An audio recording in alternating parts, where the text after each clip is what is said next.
हंसी हो जाता वो हर लम्हा, हंसी हो जाता वो हर लम्हा, जिनमें बस तेरी याद हो।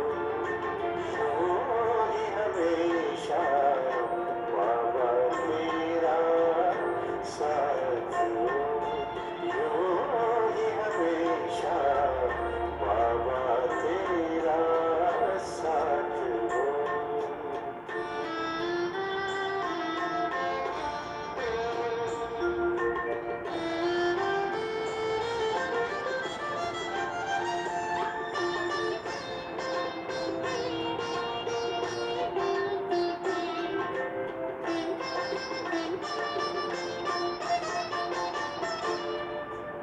सुखद अनुभूति देता है मधुर मिलन, आँखों में बसा है मीठा वो प्यारा वतन।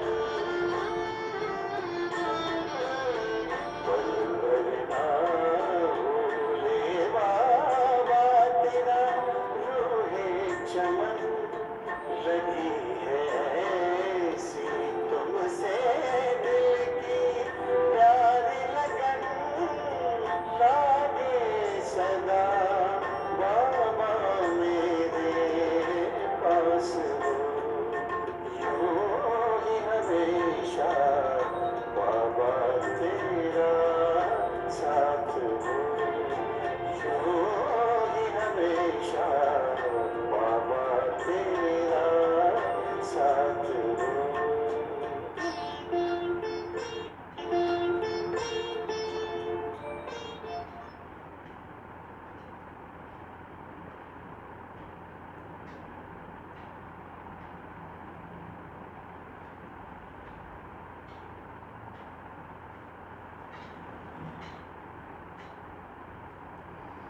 ओम शांति। 27/6/21 के महावाक्य हैं। बाबा आज हमको इस संगम युग पर नंबर 1 पूज्य बनाने की अलौकिक विधि समझा रहे हैं। आज अनादि बाप अनादि शालिग्राम बच्चों को, आदि ब्राह्मण आत्माओं को डबल रूप से देख रहे हैं। शालिग्राम रूप में भी परम पूज्य और ब्राह्मण रूप में भी देवता हो ना, डबल पूज्य। शालिग्राम रूप में भी पूज्य हो और ब्राह्मण रूप में भी पूज्य हो।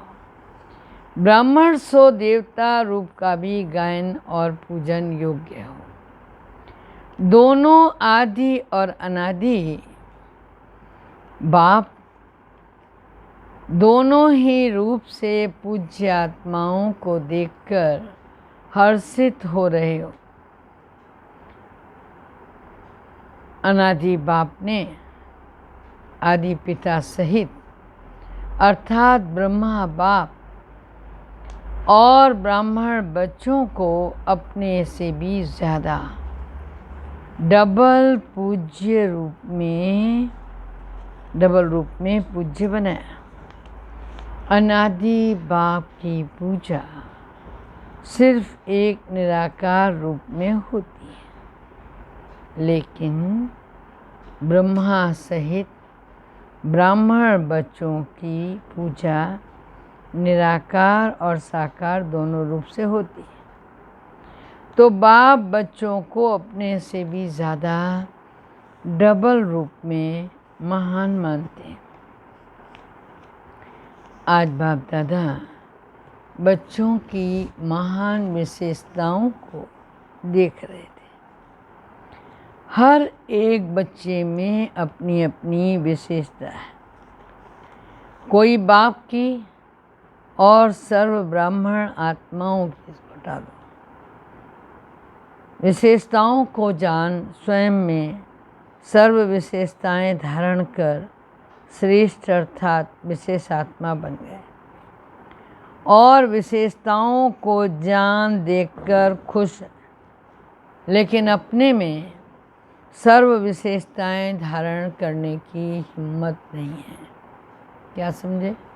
बहुत सी आत्माओं को बाबा ने कहा बच्चे देखते हैं, बाप भी देखते हैं और सर्व की बहुत सारी विशेषताएं भी देखते हैं और ये मानते हैं श्रेष्ठ हैं, विशेष आत्मा बन गए हैं, लेकिन कोई कोई दूसरों की विशेषताओं को जानते हैं, देखते हैं, मगर वो विशेषताएं धारण कर स्वयं श्रेष्ठ नहीं बन सकते। स्वयं विशेष आत्मा खुश होते हैं देख करके, लेकिन बन नहीं सकते हैं।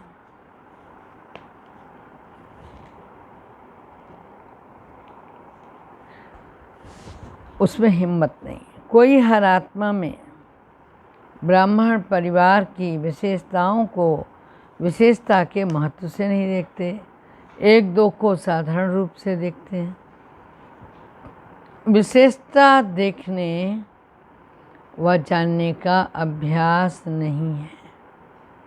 वह गुण ग्राहक बुद्धि अर्थात गुण ग्रहण करने की कोई विशेषता अवश्य है। गुण ग्रहण करने की बुद्धि न होने के कारण विशेषता अर्थात गुण को जान नहीं सकते। हर एक ब्राह्मण आत्मा में कोई न कोई विशेषता जरूर है, चाहे 16,000 का लास्ट दाना क्यों ना हो, लेकिन उसमें भी कोई न कोई विशेषता है। इसीलिए तो बाप की नज़र उस पर पड़ी है। और ये एक बहुत बड़ी दिव्य गुण की पॉइंट है कि अगर हम दूसरों के गुणग्राही हो जाएं तो हमारे मन में कभी भी व्यर्थ नहीं चलेगा। व्यर्थ अगर चलता है तो इसका मतलब सामने वाले को आप कुछ और समझ रहे हो, भगवान का बच्चा नहीं समझते हो, भगवान ने चुना है ये नहीं समझते हो, आपका अपना भाई है, दैवी परिवार का एक अंग है, आप ये नहीं समझते हो। तो देखते तो हो आप, मिलते तो हो आप, ओम शांति तो करते हो, लेकिन सामान्य व्यक्ति समझकर। बाबा ने कहा चाहे 16,000 का लास्ट मण का भी हो, विशेषता तो होगी कोई ना कोई। इसीलिए ही बाप की नज़र उस आत्मा पर पड़ती है। भगवान की नज़र पड़ जाए या भगवान अपना बनाए तो जरूर विशेषता समाई हुई होगी ना। इसलिए ही वह ब्राह्मण, वह आत्मा ब्राह्मणों की लिस्ट में आई। लेकिन सदा हर एक की विशेषता को देखने और जानने में नंबरवार बन जाते हैं। बाप दादा जानते हैं कि कैसे भी भल ज्ञान की धारणा व सेवा में, याद में कमज़ोर हों, लेकिन बाप को जानने, बाप के बनने की विशाल बुद्धि, बाप को देखने की दिव्य नज़र, ये विशेषता तो है जो आजकल के नामी गिरामी विद्वान भी नहीं जान सकते।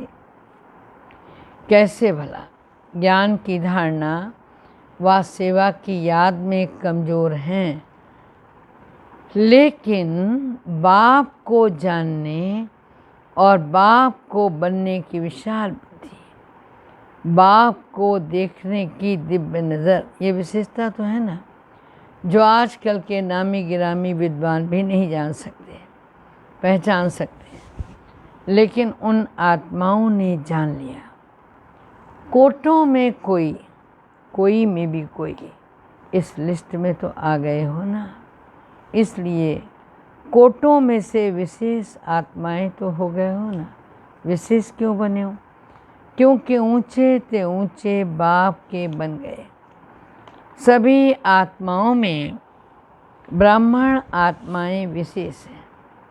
सिर्फ कोई अपनी विशेषता को कार्य में लगाते हैं, इसलिए वो विशेषता वृद्धि को प्राप्त होती रहती है। दूसरों को वो दिखाई देती है और कोई में विशेषता रूपी बीज तो है, लेकिन कार्य में लाना,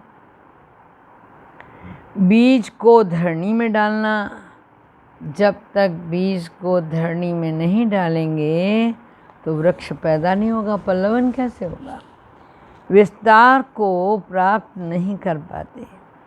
कई बच्चे विशेषता के बीज को विस्तार में भी लाते हैं, अर्थात वृक्ष के रूप में वृद्धि को भी प्राप्त करते हैं, फल को भी प्राप्त करते हैं।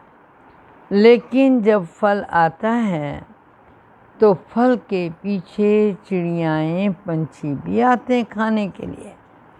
तो जब फल तक पहुँचते हैं तो इस रूप में माया आती है। जानते हो कौन सी माया आती है? मैं विशेष हूँ, मैं नहीं होती तो ऐसा कैसे हो सकता था। ये जहाँ मैं आया वहाँ माया आई। विशेषता भरने वाला बाप है। हाँ, मेरी विशेषता कहाँ से आई? सचमुच समझना ये चाहिए, जो कुछ है वो भगवान ने दिया, उसकी विशेषता है। जब ब्राह्मण बने तो विशेषता आई।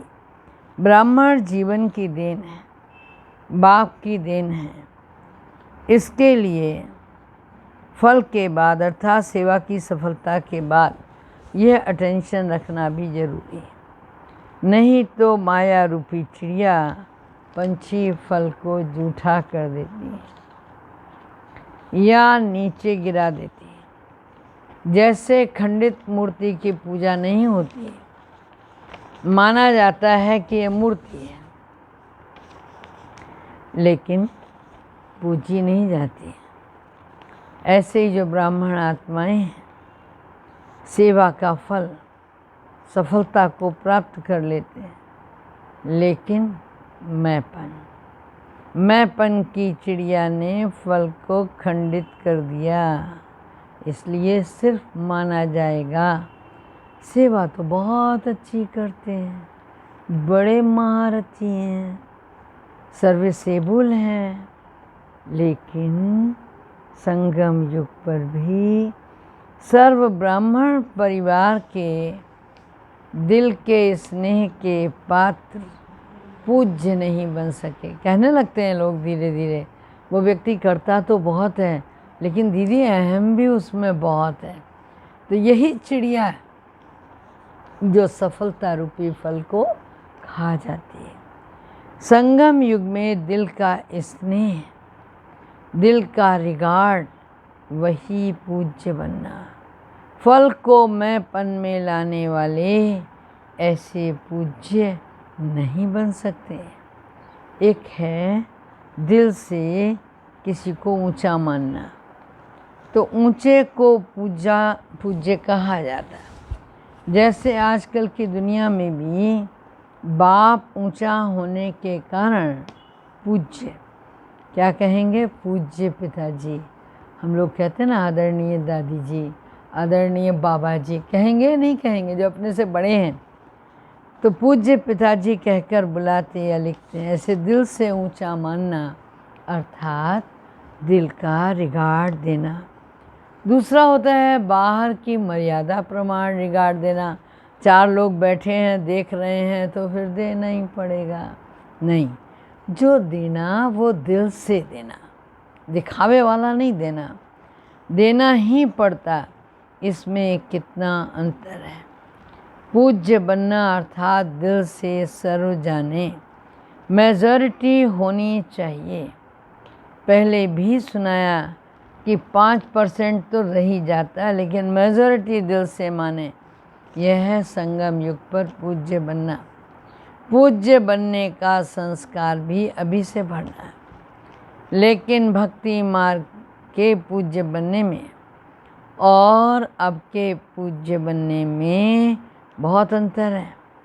अभी आपके शरीरों की पूजा नहीं हो सकती, क्योंकि अंतिम पुराना शरीर है, तमोगुणी तत्वों का बना हुआ शरीर। अभी फूलों के हार नहीं पड़ेंगे। भक्ति मार्ग में तो देवताओं के ऊपर चढ़ाते हैं ना पूज्य की निशानी, धूप जलाएंगे, उन्हें हार पहनाएंगे, उनकी आरती करेंगे, उनके लिए कीर्तन करेंगे, तिलक लगाएंगे, संगम युग पर यह कोई स्थूल विधि नहीं है, लेकिन संगम युग में सदा दिल से उन पूज्य आत्माओं के प्रति क्या होता है? सच्चा स्नेह, सच्चे हृदय से उनकी आरती उतारते। आत्माओं द्वारा सदा कोई न कोई विशेष जिसको प्राप्ति होती है वो कीर्तन करते ही रहता है। सदा उन आत्माओं के प्रति शुभ भावना की धूप व दीपक जगाते रहते हैं। सदा ऐसी आत्माओं को देख स्वयं भी जैसे आत्माएं बाप पर बलिहार गई हैं, वैसे ही अन्य आत्माओं के ऊपर भी बाप के ऊपर बलिहार जाने का उमंग आता है। तो बाप के ऊपर बलिहार जाने का हार सदा उन आत्माओं को स्वतः ही प्राप्त होता है। ऐसी आत्माएं सदा स्मृति स्वरूप के तिलकधारी होती। इस अलौकिक विधि से इस समय के पूज्य आत्माएं बनती। भक्ति मार्ग के पूज्य बनने से श्रेष्ठ पूजा अब की। जैसे भक्ति मार्ग की पूज्य आत्माओं को 2 घड़ी के संपर्क से अर्थात सिर्फ मूर्ति के सामने 2 घड़ी के लिए भी शांति, शक्ति, खुशी का अनुभव होता है ना, ऐसे संगम युगी पूज्य आत्माओं द्वारा अब भी 2 घड़ी 1 घड़ी की दृष्टि मिलने से खुशी, शांति, उमंग उत्साह की शक्ति का अनुभव होता है। ऐसी पूज्य आत्माएं अर्थात नंबर 1 विशेष आत्माएं, 2nd और 3rd तो सुना दिया, उसका विस्तार क्या करेंगे। तो सब विशेष आत्माओं की लिस्ट, लेकिन 1, 2, 3 है तो नंबर 1 ना, लक्ष्य सभी का नंबर 1 होता है। तो ऐसे पूज्य बनो जैसे ब्रह्मा बाप के गुणों के गीत गाते हो ना, ये सब विशेषताएं पूज्य बनने की है। नंबर 1 विशेष आत्मा बनने की बात ब्रह्मा में देखी सुनी ना। तो जैसे ब्रह्मा साकार आत्मा नंबर 1 संगम युगी पूज्य, सो भविष्य के भी नंबर 1 पूज्य बनते हैं। लक्ष्मी नारायण बनते हैं, पूज्य बनते हैं। ऐसे आप सभी भी बन सकते हो। जैसे बाप के साथ साथ ब्रह्मा बाप की कमाल गाते हैं, ऐसे आप सदा भी ऐसा संकल्प बोल और कर्म करो जो सदा ही कमाल का हो। जब कमाल होगी, अरे तब तो धमाल होगी। नहीं, कमाल होगी तो धमाल नहीं होगी, क्या समझे। जब कमाल होगी तो कमाल ही होगी, फिर धमाल नहीं होगी। कमाल नहीं करते हो तो धमाल करते हो। चाहे संकल्पों की धमाल करो, चाहे वाणी से धमाल करो। संकल्पों में भी व्यर्थ तूफान चलता तो धमाल हो गया ना। धमाल नहीं हो लेकिन कमाल करनी है, क्योंकि आदि पिता ब्रह्मा के ब्राह्मणों के बच्चे सदा ही पूज्य गाए जाते हैं। अभी लास्ट जन्म में तो देखो सभी का ऊंचा वर्ण कौन सा गाया जाता है। विप्र पूज्यस गावहीं संता, ब्राह्मणों का वर्ण ही सबसे पूजनीय माना जाता है। ऊंचा नाम, ऊंचा श्रेष्ठ काम क्या करते हैं, ब्राह्मणों को ही बुलाते हैं ना। किसके कल्याण के लिए बुलाना होगा तो किसको बुलाएंगे, ब्राह्मणों को ही बुलाएंगे ना। तो लास्ट जन्म तक भी ब्राह्मण आत्माओं का ऊंचा नाम, ऊंचा काम प्रसिद्ध है, परंपरा से चल रहा है। सिर्फ नाम से भी काम चला रहे हैं, काम आपका है लेकिन नाम वालों का भी काम चल रहा है। इसमें देखो, इससे देखो सच्चे ब्राह्मणों की आत्मा कितनी गाई हुई है, कितने महान है। ब्राह्मण नाम भी अविनाशी हो गया, अविनाशी प्राप्ति वाली जीवन हो गई। ब्राह्मण जीवन की विशेषता है मेहनत कम, प्राप्ति ज़्यादा। समझा? मेहनत कम, प्राप्ति ज़्यादा। क्यों? मोहब्बत के आगे मेहनत नहीं है। अब लास्ट जन्म में ब्राह्मण मेहनत नहीं करते, आराम से खाते रहते हैं। अगर नाम का भी काम करते तो भूखे नहीं रह सकते हैं। इस समय ब्राह्मण जीवन की विशेषताओं की अब तक निशानियाँ देख रहे हो। इतनी श्रेष्ठ विशेष आत्मा हो, समझा? वर्तमान समय पूज्य तो भविष्य के पूज्य। इसको ही विशेष आत्माएं नंबर 1 कहते हैं। चेक करो। ब्रह्मा बाप की कहानी सुना रहे हैं ना, अभी और भी रही हुई है। यह है ब्रह्मा बाप की विशेषता, सदा सामने रखो और किसी बातों में नहीं जाओ, लेकिन विशेषता को तो देखो ना, वर्णन करो। हर एक की विशेषता का महत्व सुनाकर विशेष बनाओ। समझा? दूसरों को बनाना अर्थात स्वयं विशेष बनना। समझा? चारों ओर के। अच्छा हो गई? अच्छा, चारों ओर के सर्व नंबर 1 विशेष आत्माओं को, सर्व ब्राह्मण जीवन जीने वाली विशेष आत्माओं को सदा ब्रह्मा बाप को सामने रख क्या करने वाले?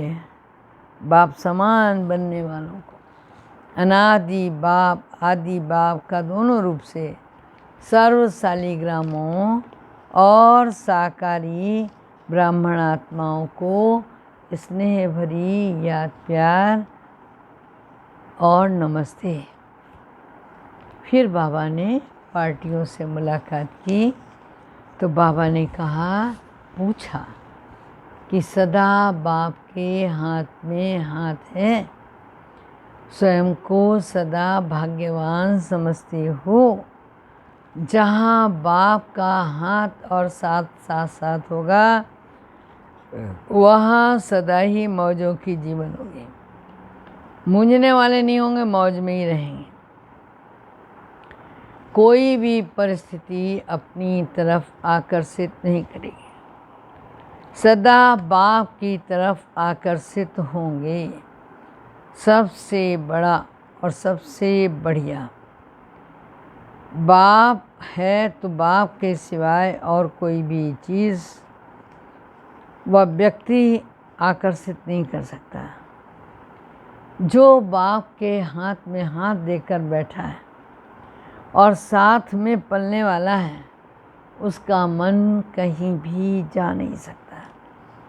तो ऐसे सभी हो या माया की पालना में चले जाते हो। वह रास्ता बंद किया हुआ है ना। कितना भी कोई हाथ छुड़ाए, कितना भी कोई साथ छुड़ाए, लेकिन छोड़ना नहीं। हाँ, और छोड़कर जाओगे भी कहाँ? हट्टी तो एक ही है। इससे बड़ा और कोई भाग्य हो नहीं सकता। कुमारियाँ तो हैं ही भाग्यवान, और डबल भाग्य है उनका। एक कुमारी जीवन का भाग्य और दूसरा बाप का बनने का भाग्य। तो बाबा ने कहा 2-2 भाग्य। वाह, क्या बात है। हाँ, इसीलिए कुमारियाँ जीवन भर पूजी जाती हैं। जब कुमारी जीवन खत्म हो जाता है तो सबके आगे झुकना पड़ता है, सारे पूजनीय हो जाते हैं। गृहस्थी जीवन है ही बकरी समान जीवन। हाँ, कुमारी जीवन है पूज्य जीवन। अगर कोई एक बार भी गिरा तो गिरने से हड्डी टूट जाती है। फिर कितना भी प्लास्टर करो, दर्द तो होता ही है। ठीक करो, लेकिन हड्डी कमज़ोर हो जाती है। तो समझदार बनो, टेस्ट करके फिर समझदार नहीं बनना। दूसरा पॉइंट बाबा ने लिया, सदा अपने को कल्प कल्प की विजयी आत्मा अनुभव करते हो। अनेक बार विजयी बनने का पार्ट बजाया है और अब भी बजा रहे हो। विजयी आत्माएं सदा औरों को भी विजयी बनाती हैं। जो अनेक बार किया वो सदा ही सहज है, मेहनत नहीं लगती है। अनेक बार की विजयी आत्मा इस स्मृति से किसी भी परिस्थिति का खेल पार करना अच्छा लगता है, खुशी अनुभव होती है। विजयी आत्माओं को विजय अधिकार अनुभव होता है। अधिकार मेहनत से नहीं मिलता है, स्वतः मिलता है। वैसे कहा यह जाता है कि चलता हुआ घोड़ा अपने आप दाना मांग लेता है। जिसकी रेस अच्छी होती है तो सहीस क्या करता है, बढ़िया चना भिगो के खिलाता है, अच्छी मालिश करता है, हाँ, जलेबी खिलाता है। कहते नहीं ये बहुत दौड़ता है, इसको खिलाना चाहिए। स्वतः ही मिलता है। यहाँ सही ज़्यादा समझदार है। तो सदा विजय की खुशी से, अधिकार से आगे बढ़ते रहो, औरों को भी आगे बढ़ाते चलो। लौकिक संबंध से अल्पकाल का सुख मिलता है, सदा का नहीं। जो सदा सुखी बन गए, दुखियों की दुनिया से सुख के संसार में आ गए, ऐसा अनुभव करते हो। पहले रावण के बच्चे थे तो दुखदाई बहुत था, अभी तो सुखदाता के बच्चे सदा सुख स्वरूप हो गए हो। फर्स्ट नंबर यह अलौकिक ब्राह्मणों का परिवार, देवताएं भी सेकंड नंबर में। यह अलौकिक जीवन प्यारी लगती है ना। फिर बाबा ने कहा, सदा अपने को पद्मा पदम भाग्यवान अनुभव करते हो। सारे कल्प में ऐसा श्रेष्ठ भाग्य प्राप्त हो ही नहीं सकता, क्योंकि भविष्य स्वर्ग में इस समय के पुरुषार्थ की प्रारब्ध के रूप में राज्य भाग की प्राप्ति होती है। बाबा ने कहा, भविष्य भी वर्तमान भाग्य के हिसाब से मिलता है। महत्व भी इस समय के भाग्य के साथ बहुत है। महत्व समय भाग्य का है, बीज इस समय डालते हो, महत्व संगम समय का है, और फल अनेक जन्म प्राप्त होता रहता है। महत्व बीज का सदा गिना जाता है। इस समय भाग्य बनाना और या प्राप्त होना, ये बीज बोना है। तो इस अटेंशन से सदा पुरुषार्थ में तीव्र गति से आगे बढ़ते चलो, और सदा इस समय के पद्मा पदम भाग्य की स्मृति मर्ज रूप में रहे। कर्म करते हुए याद रहे, क्या याद रहे, हम अपने श्रेष्ठ भाग्य को भूले नहीं। तो सहज ही इस स्मृति से, वरदान को सदा साथ रहने से आगे सहज बढ़ते जाएंगे और मेहनत से छूट जाएंगे। अच्छा, मीठे मीठे सिखिले दे बच्चों प्रति याद प्यार। गुड मॉर्निंग और नमस्ते।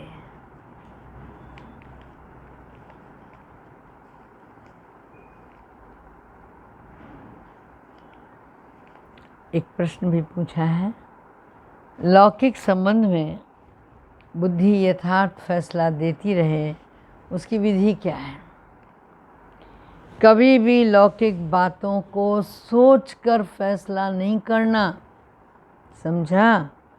अलौकिक शक्तिशाली स्थिति में रहकर फैसला करो। कोई भी पिछली बातें स्मृति में रखने से बुद्धि उस तरफ चली जाती है। फिर पिछले संस्कार भी प्रकट होते हैं, इसलिए मुश्किल होता है। बिल्कुल ही लौकिक वृत्ति से भूल आत्मा समझकर फैसला करो तो यथार्थ फैसला होगा। इसे ही कहते हैं विक्रमाजीत का तख्त। अलौकिक आत्मिक स्थिति ही विक्रमाजीत स्थिति का तत्व है। इस तख्त पर बैठकर फैसला करो तो यथार्थ होगा। अच्छा, ओम शांति।